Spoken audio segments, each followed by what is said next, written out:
Hey everybody, happy Titaniversary.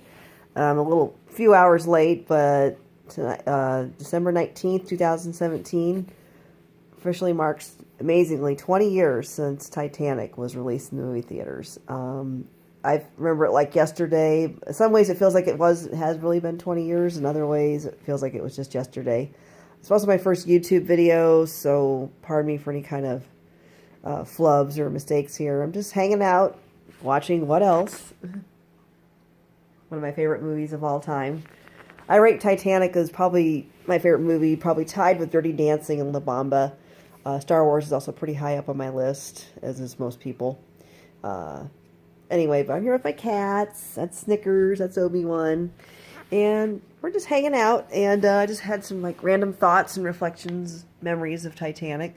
I would say I'm 43 years old, same age as Leo. And he's probably still my favorite actor, and I just adore him and Kate Winslet. I still wish they would get together in real life like everyone else does. Anyway, so I was 23 at the time the movie came out. In my lifetime, the only other movies I can think of that probably are on the same level as Titanic in terms of becoming a pop culture sensation, a cultural phenomenon, are probably Star Wars and E.T.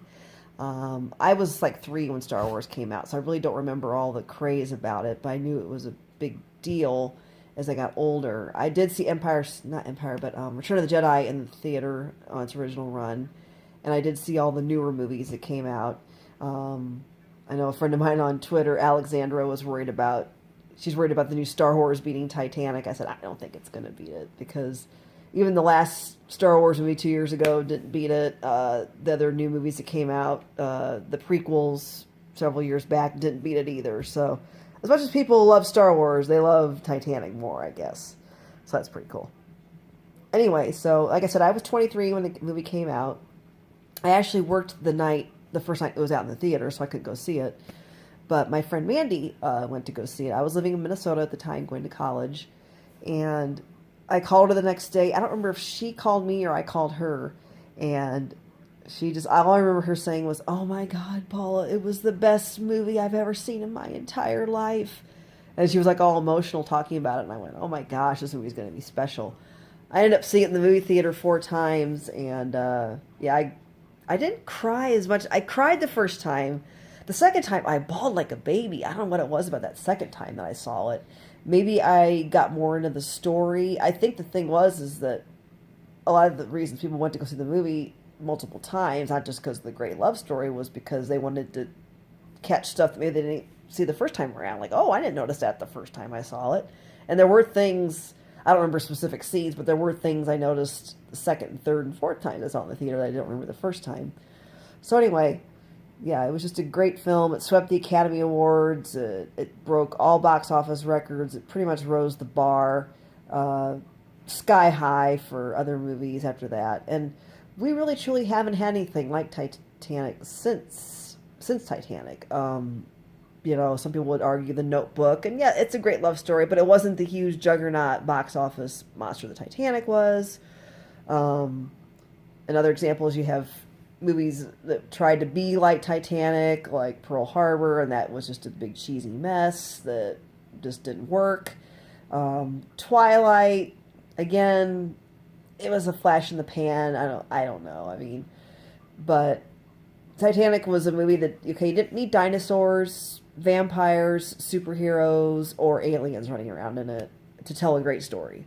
So that's what was great about it. It just told an old-fashioned human love story and backdropped it with a historical event. So, and the Titanic was something that you learned about as a kid. I mean, I learned about it when I was in 4th grade back in the 80s, and I remember 1985 when I was 11 being a kid, and how the discovery of the Titanic was a big deal.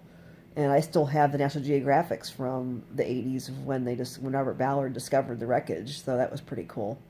And I think just what also makes Titanic is Leo and Kate, quite simply. I think they were born to play these roles. Their chemistry is so amazing. They're right up there with, it's up there with Gone with the Wind and Casablanca for classic love stories. And it makes me proud as a member, as their age peer. I'm basically the same age as Kate and Leo, that we were supposed to be the cynical Generation X crowd. We were supposed to be the slacker grunge people, and we ended up being the generation that gave the world this great love story. You know, it's the two stars, the male and female lead are of that generation, so that's pretty cool. I have a hard time thinking about a young actor and actress today who could pull it off, and I just don't know if Titanic even could have been made or appreciated nowadays. I think that's why it has become such a sensation and still so popular, because people want to remember, you know, we thought the 90s was kind of a crazy time, but the 90s now seems kind of innocent and nostalgic, you know, because we had so many weird things happen since then. But anyway, Leo and Kate were meant to play these roles. I think James Cameron caught lightning in a bottle. I think it was perfect casting. I know there were other actors Leo's age that were considered for the part of Jack. Chris O'Donnell, Matthew McConaughey, Jeremy Sisto was not. He did that screen test with Kate, but you could obviously tell there wasn't a lot of great chemistry there. I think Jared Leto's name was also thrown around. I also believe Billy Crudup. And then for actresses, I know they considered Gwyneth Paltrow, Claire Danes, Winona Ryder. I think they all would have been great, but you just wonder if they would have been able to match the actor or the chemistry correctly, and we'll just never know. I mean, it could have ended up being, we could have had a Titanic with Matthew McConaughey and Winona Ryder, or it could have been Chris O'Donnell and Gwyneth Paltrow, but it was meant to be Leo and Kate, and it was perfect. And they both have had such great careers since then. You know, Titanic wasn't just a flash in the pan for both of them. They both have won Oscars and multiple Golden Globes. You know, they're not just a couple pretty faces. They're a great actor and actress. You know, they're top of their game, I think. And they both were so young. I mean, you got to remember, they turned 21 and 22 when they were filming this movie, and they were like a year older when it came out. So, and they handled the fame, I think, and the craziness of it all wonderfully. So kudos to them for toughing it out and having these great careers and making great career choices. And I'm just kind of looking over all my I moved recently, and I dug out a box of memorabilia that I had, a lot of Titanic stuff, and this is stuff from the time. So first thing here on top is the actual screenplay book. I bought that. I don't know when I bought. That was probably a couple years after the movie came out. It's the actual screenplay. And for you youngins, us old people, we can remember when there was the VHS tape, the double tape 1 and tape 2. Insert tape 2 right after Captain Smith says, "Well, I believe you do get your headlines, Mr. Ismay." I can't even play this thing anymore because I don't even own a VCR. But it's kind of a nice nostalgic thing. This was the DVD I got. Oh, this was several years back. I want to say this was 7-8 years ago I got this. This was like the deluxe collector's version. It might have been like the 10th anniversary version. I don't honestly remember. So I have that version. Then the one I'm watching right now, hi Leo, is the Blu-ray with all the extra features, and has a lot of great features on it. And this is, okay, I showed you the screenplay book. What was the other thing I had? Oh yeah, this was the actual, kind of the, sort of describing, it's kind of more about the behind the scenes. It has all the pictures and that kind of thing. This was out at the time the movie came out. I remember buying this. So yeah, that was cool. Let's see. Oh, here's my little pin from when the movie came out on video. I believe Titanic was the very first movie that was released on video while it was still playing in theaters, because it didn't go out of the theaters until October of 98, and it came out in September of 98. Soundtrack, of course, that was the second one. Titanic was very much, that's why I love Titanic and Dirty Dancing so much, because they're very similar movies and alike, but they both had, the double soundtracks. Dirty Dancing had the first original soundtrack, and then they came out with the other one later, and then Titanic was the same way. Everybody loved the Irish music.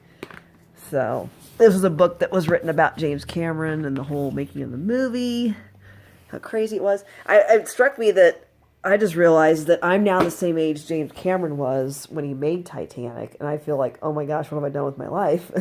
He was 43. I used to think, oh, that's old, but now it's like, Yeah, he's basically the same age. I'm the same age now that he was when he made this monster movie, and then he's also gone on top himself with Avatar, which I have to confess I've still never seen. I don't know if I'm one of the 15 people in the world that hasn't seen Avatar, but I just have no interest in it. I guess I don't know why. Can't explain it. But anyway, here is my scrapbook from the time of when Titanic came out. It's just fun to look back and remember all this stuff and everything. Like, oh god, let's see.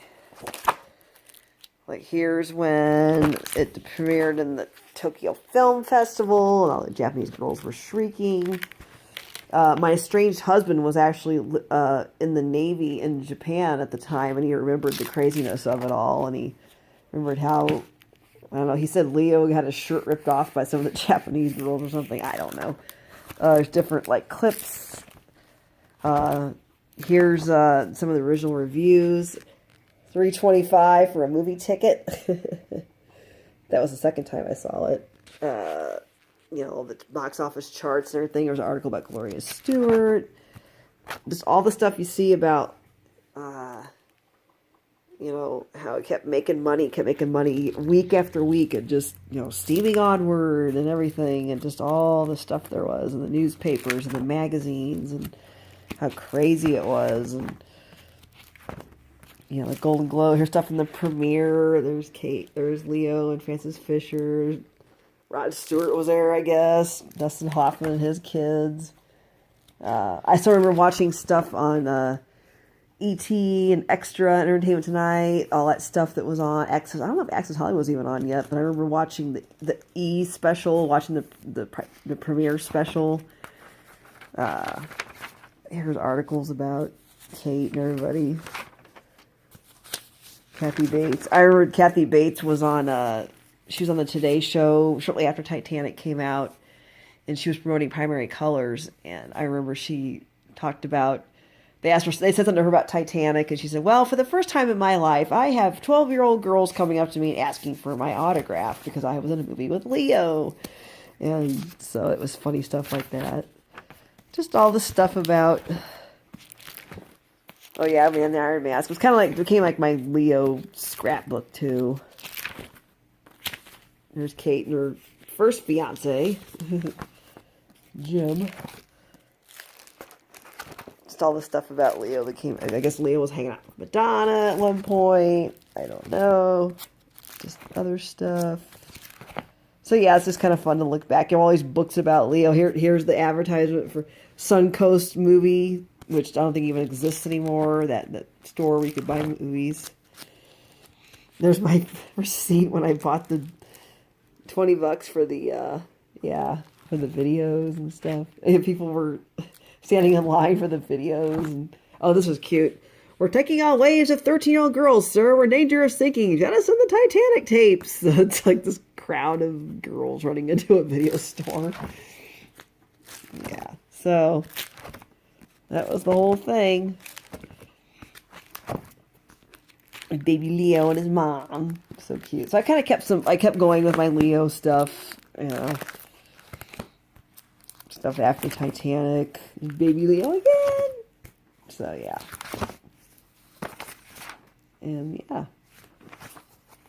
So that was, but it's kind of fun to go back and look through and remember the sensation that Titanic was. It was, and I think people at the time who were old enough to remember, like when Star Wars and E.T. and Gone with the Wind, or you know, or Beatlemania. They said that Leo Mania was like Beatlemania. It was the girls shrieking everywhere. It was nuts. So, and so I'm just excited that a whole new generation is going to learn to experience Titanic and see it in the theaters and see it on video, that kind of thing.